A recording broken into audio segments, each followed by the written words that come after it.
Құрметті де қымбатты нөмірі 28-ші Шоқан Уәлиханов атындағы орта мектебінің ұстаздар қауымы.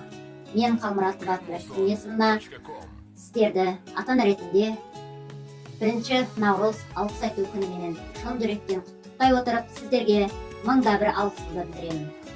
Сіздердің балаларыма беріп жатырған білімдеріңіз бенен тәрбиелеріңіз үшін мың алғыс. Балаларымды жетелеп, биік шыңдарға, мақсаттарға шығарып биік белестерден көрсетіп шығарып жатқандарына мың алғыс. Балаларымның білімін жетістіріп, жоғарғы оқуға аттандырғандарыңа, ұшырғандарыңа мың алғыс. Бірі үлкен жоғарғы оқу орнын бітіріп ұшса, екіншісі қанат қағып жүріп жатыр. Бұл ұстаздарының берген тәлім тәрбиесі менен ең толағай еңбектерінің жемісі деп алғыс.